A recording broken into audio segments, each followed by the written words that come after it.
السلام علیکم ورحمۃ اللہ وبرکاتہ۔ سامعین کرام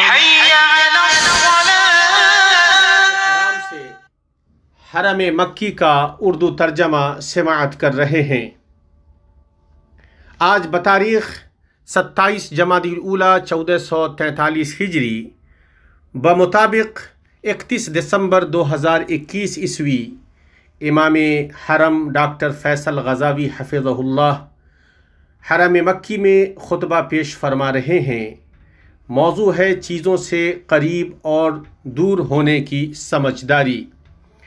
خطبے کا ترجمہ پیش کر رہے ہیں ذل الرحمن۔ ہر طرح کی تعریف اللہ رب العالمین کے لیے ہے، جو ایک ہے اور جس کا کوئی شریک و ساجھی نہیں، اس کے علاوہ کوئی معبود نہیں، اور میں گواہی دیتا ہوں کہ ہمارے سردار و نبی محمد اللہ کے بندہ و رسول ہیں، اور مخلوق میں اللہ کے نزدیک سب سے قریب ہیں۔ درود و سلام نازل ہو آپ پر، آپ کی آل و اولاد پر اور تمام صحابہ کرام پر۔ اللہ کے بندو، اللہ کا تقوی اختیار کرو، اس لیے کہ تقوی اختیار کرنے والے کامیابی حاصل کرتے ہیں اور جنتوں میں ہوں گے اور نعمتوں میں ہوں گے۔ مسلمانوں، عقل مند و سمجھدار مومن خیر اور خیر پر مدد کرنے والی چیزوں کی طرف متوجہ ہوتا ہے۔ وہ ان چیزوں کی کوشش کرتا ہے جو اس کے رب کو راضی کرے اور اسے رب سے قریب کرے۔ ان اعمال سے بچتا ہے جو اسے اس کے مولا سبحانہ سے دور کرے، اور ان چیزوں کے قریب ہونے سے ڈرتا ہے جو اس کے لیے دنیا و آخرت میں خسارے کا سبب ہو۔ سمجھداری میں سے یہ ہے کہ بندہ دلیل کے مطابق عمل کرتا ہے۔ اسے اس بات کی معرفت ہوتی ہے کہ کب کسی چیز سے قربت اس کے لیے نافع و مفید ہوگی تو وہ اس سے قریب ہوتا ہے، اور کب کسی چیز سے قربت اس کے لیے نقصان دہ اور غیر مفید ہوگی تو وہ اس سے دور رہتا ہے۔ بھائیو، سب سے عظیم قربت اللہ تعالیٰ کی قربت ہے۔ اللہ تعالیٰ نے ان لوگوں کی تعریف کی ہے جو اس کی قربت حاصل کرنے میں باہم مقابلہ کرتے ہیں۔ ایسے لوگوں کی حالت کو بیان کرتے ہوئے اللہ تعالیٰ نے فرمایا، اپنے رب کی تقرب کی جستجو میں رہتے ہیں کہ ان میں سے کون زیادہ نزدیک ہو جائے۔ وہ خود اس کی رحمت کی امید رکھتے اور اس کے عذاب سے خوف زدہ رہتے ہیں۔ نیز ارشاد ربانی ہے، اور جو آگے والے ہیں وہ تو آگے والے ہی ہیں، وہ بالکل نزدیکی حاصل کیے ہوئے ہیں، یعنی کہ ان کے علاوہ دوسرے اللہ تعالیٰ سے قربت کے معاملے میں ان سے کم ہیں۔ یہ بات معروف ہے کہ اللہ تعالیٰ سے قربت کے مراتب قربت حاصل کرنے والوں کے مرتبے کے حساب سے مختلف ہوتے ہیں۔ تو فرشتوں علیہم السلام کو اللہ تعالیٰ نے بندگی کا شرف بخشا ہے اور انہیں مقرب بنایا ہے، جیسا کہ ان کے وصف کے بارے میں آیا ہے، مقرب فرشتے۔ اسی طرح انبیاء اور رسول تمام مقربین کے سردار ہیں۔ اللہ تعالیٰ نے اپنے نبی عیسیٰ علیہ السلام کا وصف بیان کرتے ہوئے کہا، جو دنیا اور آخرت میں ذی عزت اور وہ میرے مقربین میں سے ہیں۔ جہاں تک ہمارے نبی محمد صلی اللہ علیہ وسلم کی بات ہے تو وہ اللہ تعالیٰ کے مقربین میں سے سب سے زیادہ قریب ہیں اور اس کے نزدیک مرتبے میں سب سے بلند ہیں۔ اللہ تعالیٰ کا قرب ہی وہ حقیقی قوت ہے جو بندے کے پاس ہوتی ہے۔ اللہ تعالیٰ نے اپنے نبی موسیٰ علیہ السلام پر احسان کے مقام میں فرمایا، ہم نے اسے طور کی دائیں جانب سے ندا کی اور راز گوئی کرتے ہوئے اسے قریب کر لیا۔ تو یہ وہی قرب ہے جس نے موسیٰ علیہ السلام کو فرعون اور جادوگروں سے مقابلہ کے دوران پہنچنے والی ہر مشکل سے باہر نکلنے میں مدد کیا۔ اللہ کے بندہ کے لیے ضروری ہے کہ ان چیزوں کو سیکھے جو اسے اللہ سے قریب کریں اور اس کے نزدیک اسے محبوب بنائیں۔ کچھ ایسی مشروع عبادتیں ہیں جو بندہ کے لیے اس کے رب سے قربت کا سبب بنتی ہیں۔ توبہ اللہ ان میں سب سے عظیم ترین ہے۔ توبہ اللہ بندے کو اللہ کی خوشنودی سے قریب اور اس کی ناراضگی سے دور کرتی ہے، جیسا کہ اللہ کے نبی صالح علیہ السلام نے اپنی قوم سے کہا، تم اس سے معافی طلب کرو اور اس کی طرف رجوع کرو، بے شک میرا رب قریب اور دعاؤں کا قبول کرنے والا ہے۔ یعنی میرا رب مجھ سے قریب ہے صرف جس کی وہ عبادت کرتے ہیں، اسی کی بارگاہ میں توبہ کرتے ہیں، اور جب اس سے مانگتے ہیں تو وہ ان کی دعاؤں کو قبول کرنے والا ہے۔ احسان اعمال کی بلندی اور سب سے بہتر جگہ ہے جہاں بندہ پناہ لیتا ہے۔ احسان کے ذریعے ہی بندہ رب سے قربت کو عظیم بناتا ہے۔ ارشاد ربانی ہے، بے شک اللہ تعالیٰ کی رحمت نیک کام کرنے والوں کے نزدیک ہے۔ ابن القیم رحمہ اللہ نے کہا ہے، اللہ سے قربت میں بندے کا حصہ احسان کے مرتبے میں اس کے حصے کے بقدر ہوتا ہے۔ اسی کے مطابق نماز کے درجے میں بھی فرق ہوتا ہے، یہاں تک کہ دو لوگوں کی نماز کے درجے میں اس قدر فرق ہوتا ہے جتنا آسمان و زمین کے مابین فرق ہے، جبکہ ان دونوں کا رکوع و سجود اور قیام ایک ہوتا ہے۔ اللہ سے قریب کرنے والی سب سے عظیم چیزوں میں بندے کا اپنے رب کا ذکر کرنا ہے۔ بندہ جس قدر اپنے رب کا ذکر کرتا ہے اسی قدر اسے اس کا قرب حاصل ہوتا ہے۔ حدیث قدسی میں اللہ تعالیٰ فرماتا ہے، میں اپنے بندے کے گمان کے پاس ہوتا ہوں جو وہ میرے متعلق رکھتا ہے، اور میں اس کے ساتھ ہوتا ہوں جب وہ میرا ذکر کرتا ہے۔ جن چیزوں سے اللہ کا قرب حاصل ہوتا ہے ان میں فرائض کا ادا کرنا اور کثرت سے نوافل ادا کرنا ہے۔ حدیث قدسی میں ہے، اللہ تعالیٰ فرماتا ہے، اور بندہ جن جن نعمتوں سے میرا قرب حاصل کرتا ہے ان میں کوئی عبادت مجھے اس سے زیادہ پسند نہیں جو میں نے اس پر فرض کی ہے، اور میرا بندہ فرض ادا کرنے کے بعد نفل عبادتیں کر کے مجھ سے اتنا نزدیک ہو جاتا ہے کہ میں اس سے محبت کرنے لگ جاتا ہوں۔ جن فرائض کے ذریعے بندہ اللہ تعالیٰ کا قرب حاصل کرتا ہے ان میں سب سے عظیم نماز اور اللہ تعالیٰ کے لیے سجدہ کرنا ہے۔ اس لیے اللہ تعالیٰ نے اپنے نبی کو اپنے اس قول کے ذریعے رہنمائی فرمائی، سجدہ کرو اور قریب ہو جا۔ تو اللہ تعالیٰ کا فرمان وسجد میں نماز کے اہتمام کو بتایا گیا ہے، اور اسی پر وقترب عطف ہے، یہ بتانے کے لیے کہ جو نماز میں اللہ کی خوشنودی حاصل ہوتی ہے وہ نمازی کو اللہ تعالیٰ سے قریب کر دیتی ہے۔ اللہ کے رسول صلی اللہ علیہ وسلم نے فرمایا، بندہ اپنے رب سے سب سے زیادہ قریب اس وقت ہوتا ہے جب وہ سجدے کی حالت میں ہوتا ہے، تو زیادہ سے زیادہ دعا کرو۔ تو سجدہ حد درجہ انکساری و تواضع، تکبر کو چھوڑنے اور اللہ تعالیٰ کے لیے کسر نفس کو بیان کرتا ہے۔ تو جب بندہ اللہ کے لیے سجدہ کرتا ہے تو وہ اپنی خواہشات کی مخالفت کرتا اور اپنے مولا سے قریب ہوتا ہے اور اس کی رضا کے پاس ہوتا ہے۔ اس لیے اللہ کے نبی صلی اللہ علیہ وسلم نے اس شخص کو جس نے جنت میں ان کی مرافقت کا سوال کیا تھا اپنے اس قول کے ذریعے رہنمائی فرمائی، تم کثرت سجود کے ذریعے اپنے معاملے میں میری مدد کرو۔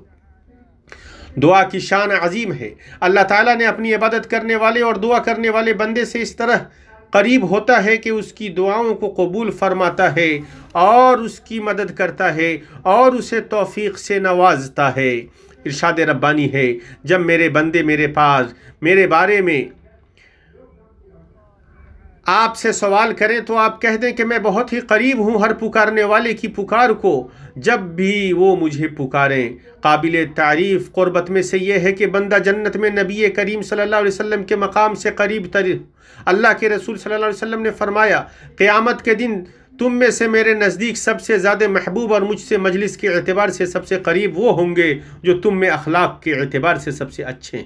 مسلمانوں، نبی کریم صلی اللہ علیہ وسلم کی عطر بیز سیرت اور آپ کے کریمانہ خصائل میں سے جو چیز معروف ہے وہ یہ ہے کہ آپ لوگوں سے قریب تھے، آپ میں اچھی معاشرت اور ملنے جلنے کا ادب نمایاں تھا، آپ لوگوں کے لیے خیر کو پسند کرتے تھے، ان کے نفع، ان کی ضرورتوں کے پورا کرنے، ان کے معاملات کا پتہ لگانے، ان کی درخواست کو قبول کرنے، ان کے مابین اصلاح کرنے، ان کی تکلیفوں پر صبر کرنے اور ان کے برے سلوک سے عفو درگزر کرنے کو پسند کرتے تھے۔ جیسا کہ نبی کریم صلی اللہ علیہ وسلم نے فرمایا کہ میں تمہیں ان لوگوں کے بارے میں نہ بتاؤں جو جہنم کی آگ پر حرام ہے اور جن پر جہنم کی آگ حرام ہے۔ ہر ایک نرمی کرنے والا، آسانی کرنے والا، قریب رہنے والا اور نرم خو، یعنی طاعت کی مجلسوں میں لوگوں کی ہم نشینی سے قریب رہنے والا، استطاعت بھر ان سے ملاطفت برتنے والا اور ہر ایک بردبار، نرم دل اور لوگوں کے معاملے میں عفو و درگزر سے کام لینے والا۔ مسلمانوں، روشن شریعت کے محاسن میں سے یہ ہے کہ اس نے مسلمانوں کے مابین باہمی رابطے، باہمی قربت، باہمی کفالت اور باہمی تعلق پر ابھارا ہے تاکہ ان کے مابین اچھے تعلقات قائم رہیں، محبت کی رسی ان کے مابین دراز رہے۔ اس معاملے میں سب سے زیادہ حقدار اہل و اقارب اور رشتہ دار ہیں، لیکن امر واقع میں اس کے خلاف پائی جانے والی صورتحال نہایت افسوسناک ہے۔ تو باہمی نفرت و بغض، باہمی دوری، بے رخی، باہمی قتل تعلق اور دشمنی بہت سارے لوگوں میں پنپ رہی ہے، تو رشتے کمزور ہو گئے ہیں اور تعلقات ماند پڑ گئے ہیں، باہمی رابطے اور ایک دوسرے کے ہاں آنا جانا کم ہو گیا ہے۔ ان آفتوں کے نتیجے میں بہت سارے رشتہ داروں کو چھوڑ دیا گیا، مختلف تقریبات و مناسبات میں ان کی غمخواری کے لیے کچھ نہیں کیا گیا، کمزوروں اور ضرورت مندوں کو نظر انداز کیا گیا، سوال کرنے کے ان کے حق، باہمی رحمدلی، نوازش اور ان کی پریشانیوں کو دور کرنے سے انہیں محروم کر دیا گیا۔ اس حکم پر عمل کہاں ہے جس کی جانب اللہ تعالیٰ نے رہنمائی کی ہے؟ ارشاد ربانی ہے قرابت داروں کو اس کا حق دو۔ تو اللہ تعالیٰ نے قرابت داروں کو ان کے رشتے کے قرب کی وجہ سے دینے کا حکم دیا ہے، اور وہ ان میں سب سے افضل ہیں جنہیں صدقہ دیا جائے گا، جیسا کہ حدیث میں ثابت ہے صدقہ مسکین پر تو صدقہ ہے، لیکن رشتے دار کو صدقہ دینا دو صدقہ ہے، ایک صدقہ اور دوسرا صلہ رحمی۔ قرابت کا رشتہ جتنا زیادہ مضبوط ہوگا، سماجی رشتے اور باہمی قربت اتنی ہی زیادہ مضبوط اور پختہ ہوگی۔ والدین کے ساتھ حسن سلوک عظیم ترین طاعتوں میں سے ہے جو بندے کو اس کے رب سے قریب کرتی ہے۔ تو والدین لوگوں میں سب سے زیادہ اس بات کے حقدار ہیں کہ ان کے ساتھ قربت اختیار کی جائے، ان کے ساتھ رہا جائے، ان کے ساتھ حسن سلوک کیا جائے، ان کی خدمت کی جائے، ان کی خبرگیری کی جائے اور ان کے معاملات کا خیال رکھا جائے۔ اس کے بدلے والدین کی جانب سے بچوں کی اصلاح کے وسائل میں سے یہ ہے کہ وہ بچوں اور بچیوں سے محبت و شفقت کرتے رہیں اور ان کے قریب رہیں، ان کے ساتھ اٹھیں بیٹھیں، ان کے نفوس میں دینی تعلیمات اور اخلاقی اقدار کی آبیاری کریں، ان کے سلوک و اخلاق کا جائزہ لیتے رہیں، ان کے لیے خیر خواہی کریں، ان پر اس بات سے خائف رہیں کہ کہیں وہ صراط مستقیم سے منحرف نہ ہو جائے۔ والدین اور مربیان کو جن چیزوں کا خیال رکھنا چاہیے ان میں سے یہ ہے کہ چھوٹے بچوں کا حد درجہ اہتمام کریں اور ان کا خیال رکھیں، ان کے ساتھ وقت گزاریں، ان کے نفوس میں بلند اقدار، اچھے سلوک اور فاضلانہ اخلاق کی آبیاری کریں، ان کے ساتھ انسیت و غمخواری کریں، ان کے ساتھ کھیلیں، مذاق کریں، ان کے اوقات کو مفید و نافع کاموں میں لگائیں تاکہ انہیں اس صورتحال سے نکالیں جن کا جدید ٹیکنالوجی اور الیکٹرانک پروگرامز انہیں اسیر بناتی ہیں۔ آج کی نسل جن کی رسیہ ہو چکی ہے اور جو ان کی تربیت کے سفر، ان کی ثقافت کی تشکیل، ان کے جذبات اور ان کے طور طریقے پر کنٹرول کرتے ہیں۔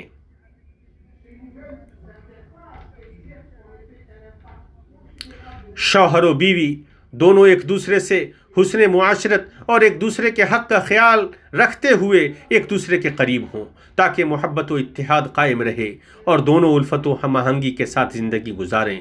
ان دونوں میں سے ایک دوسرے سے بغض کر کے یا دوسرے سے دوری اختیار کر کے نفرت نہ کریں۔ شوہر و بیوی جس قدر اللہ سے قریب ہوں گے ان دونوں کے مابین قربت اتنی بڑھے گی، اور ان دونوں میں سے کوئی ایک جس قدر اپنے رب سے دور ہوگا اپنے شریک حیات پر وہ اس کا اثر پائے گا۔ بعض سلف نے کہا ہے یقیناً میں اللہ کی نافرمانی کرتا ہوں تو میں اس نافرمانی کو اپنے چوپائے اور اپنی بیوی کے اخلاق میں محسوس کرتا ہوں۔ اللہ کے بندو، یہ نہایت تعجب کی بات ہے کہ باوجود اس کے کہ جدید ٹیکنالوجی اور کمیونیکیشن میں بڑی ترقی نے الحمدللہ ہمارے لیے دوسروں سے رابطے کو آسان بنا دیا ہے، دور کو قریب کر دیا ہے، اور ان کے ذریعے کم محنت اور کم وقت میں کام کو مکمل کرنا اور ضرورتوں کو پوری کرنا آسان ہو گیا ہے، لیکن اس کے بالمقابل وہ خاندانی باہمی دوری اور سماجی رشتوں کے کٹنے کا سبب بھی ہیں۔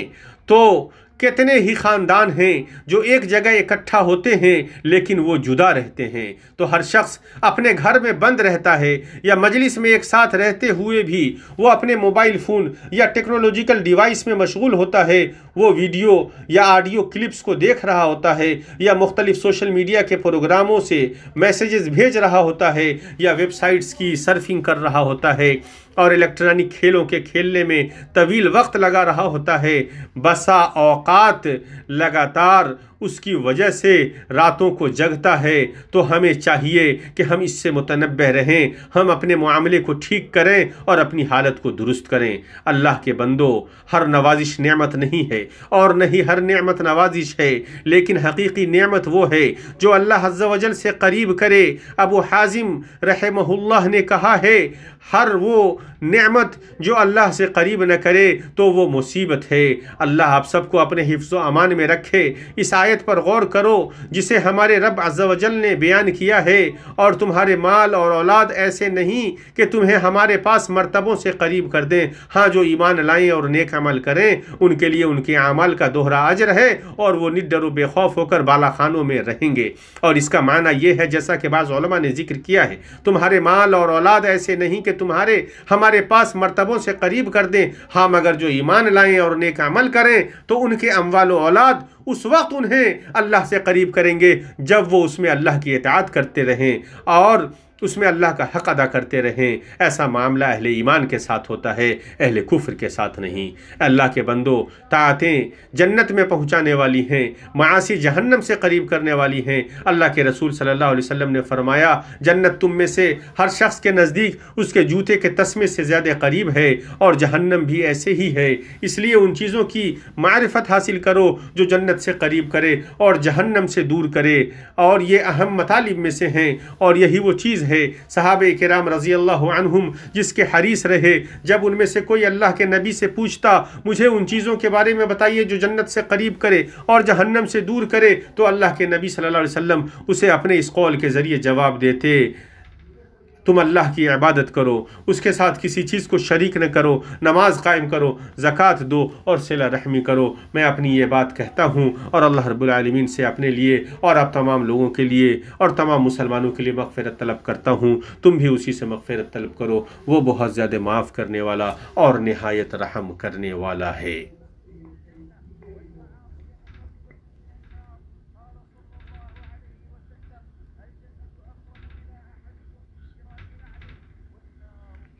ہر طرح کی تعریف اللہ تعالی کے لیے ہے، ہر طرح کی تعریف اللہ تعالی کے لیے ہے۔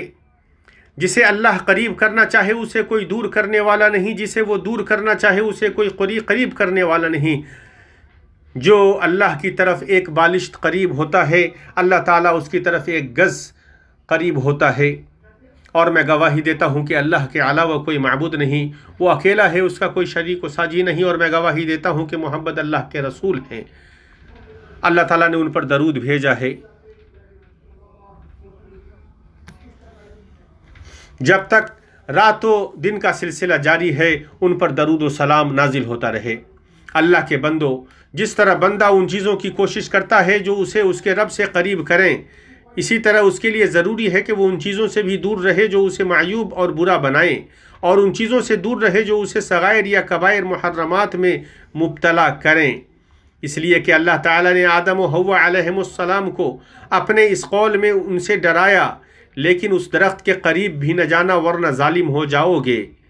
لیکن شیطان نے ان دونوں کو گمراہ کیا، انہوں نے اس درخت سے کھا لیا تو ان کی جو حالت ہوئی سو ہوئی۔ بہت سارے دلائل بعض کبائر کے قریب ہونے سے بھی روکنے کے لیے آئے ہیں، اس لیے کہ ان کی قربت بسا اوقات ان میں مبتلا کر دیتی ہے۔ ارشاد ربانی ہے، ناپاکی کو چھوڑو۔ اس کا معنی یہ ہے کہ ہر طرح کے اصنام و اوثان اور شرکیہ اعمال کو دائمی طور پر چھوڑ دیں تو ان سے قریب نہ ہو، اور ان تمام چیزوں سے دور رہے جو ان میں مبتلا کرے۔ ارشاد ربانی ہے، پس تمہیں بتوں کی گندگی سے بچتے رہنا چاہیے اور جھوٹی بات سے بھی پرہیز کرنا چاہیے، یعنی بتوں کی عبادت اور شیطان کی اطاعت سے دور رہو اور جھوٹی بات سے بچو۔ جس طرح مشرکین نے بتوں کو معبود بنا کر جھوٹ گڑھا کہ وہ ان کے زعم کے مطابق انہیں اللہ کے نزدیک مرتبے میں قریب کرتے ہیں۔ ارشاد ربانی ہے، اور جن لوگوں نے اس کے سوا اولیاء بنا رکھے ہیں اور کہتے ہیں کہ ہم ان کی عبادت صرف اس لیے کرتے ہیں کہ یہ بزرگ اللہ کے نزدیکی کے مرتبے تک ہماری رسائی کرا دیں، لیکن جہاں تک مومن کی بات ہے تو وہ شرک، کذب، جھوٹ سے ڈرتا ہے اور ان تمام چیزوں سے دور رہتا ہے جن میں اللہ کی قربت ہے، نہ ہی طاعت۔ اللہ تعالیٰ نے رحمان کے بندوں کا وصف بیان کرتے ہوئے کہا، اور جو جھوٹی گواہی نہیں دیتا، اور جیسا کہ علماء نے ذکر کیا ہے اس میں شرک، بتوں کی عبادت، فسق، کذب، باطل، بروں کی صحبت، مشرکوں کے تہوار اور بدعتی تقریبات داخل ہوں گی۔ جن چیزوں کے قریب ہونے سے اللہ تعالیٰ نے منع فرمایا ہے ان میں سے وہ بھی ہے جو اللہ تعالیٰ کے اس قول میں آیا ہے، خبردار زنا کے قریب بھی نہ پھٹکنا کیونکہ وہ بڑی ہی بے حیائی اور بہت ہی بری راہ ہے۔ تو زنا سے، اس کے قریب ہونے سے اور اس کے اسباب و محرکات میں پڑنے سے منع فرمایا۔ اللہ تعالیٰ کا ارشاد گرامی ہے، اور بے حیائی کے جتنے طریقے ہیں ان کے پاس بھی مت جاؤ، خواہ علانیہ ہوں خواہ پوشیدہ، یعنی عظیم اور فحش گناہوں کے قریب نہ ہو، خواہ جو ان میں سے علانیہ ہو یا پوشیدہ، اور یہ اس کے مقدمات اور اس تک پہنچنے والے وسائل کو شامل ہیں۔ مسلمانوں، ہمارے اوپر واجب ہے کہ ہم اپنے رب کی طاعت میں اپنی عمروں کو غنیمت جانیں، تاکہ عمر کے گزرے ہوئے ان اوقات پر مرنے کے وقت ہمیں افسوس نہ ہو جن میں ہم نے اپنے خالق کا قرب حاصل نہیں کیا۔ اور ہمیں یہ جان لینا چاہیے کہ ہمیں اپنے رب سے قربت حاصل کرنے اور اس کے نزدیک مقام و مرتبہ اور عزت پانے میں دنیا و آخرت کی سعادت ہے، اور اس سے دوری اختیار کرنے میں بہت بڑا خسارہ، سخت ترین ندامت اور حد درجہ سنگین بدبختی ہے۔ اسی طرح ہمارے اوپر ضروری ہے کہ ہم اللہ سے دوری، اس کی رحمت سے دوری اور ہلاکت کے اسباب سے بچیں۔ نبی کریم صلی اللہ علیہ وسلم کے بارے میں آیا ہے کہ آپ ممبر پر چڑھے تو کہا آمین آمین آمین، اور آپ نے صحابہ کرام کو اپنے آمین کہنے کا سبب بتایا تو کہا، میرے پاس جبریل علیہ السلام آئے تو کہا، اے محمد، جس نے اپنے والدین میں سے کسی کو پایا اور وہ مرا اور اس کی مغفرت نہیں ہوئی تو وہ جہنم میں داخل کیا گیا، تو اللہ نے اسے دور کر دیا۔ جبریل نے آپ سے کہا کہو آمین، تو میں نے کہا آمین۔ انہوں نے کہا اے محمد، جس نے رمضان کا مہینہ پایا اور وہ مر گیا اور اس کی مغفرت نہیں ہوئی اور اسے جہنم میں داخل کیا گیا تو گویا اللہ نے اسے دور کیا، کہو آمین، تو میں نے کہا آمین۔ انہوں نے کہا جس کے پاس تیرا ذکر کیا جائے اور وہ تمہارے اوپر درود نہ بھیجے تو وہ مرے اور جہنم میں داخل کیا جائے تو اللہ نے اسے دور کیا، کہو آمین، تو میں نے کہا آمین۔ اور ایک روایت میں ہے تو اللہ نے اسے دور کیا اور اسے جہنم رسید کیا۔ محمد لوگوں میں سب سے زیادہ محبوب اور اللہ کے پسندیدہ تھے۔ اللہ رب العالمین کا درود و سلام نازل ہو ان پر اور ان کے صحابہ کرام اور خلفائے راشدین اور تابعین اور تبع تابعین پر، اور ان پر جو قیامت کے دن تک ان کے راستے پر چل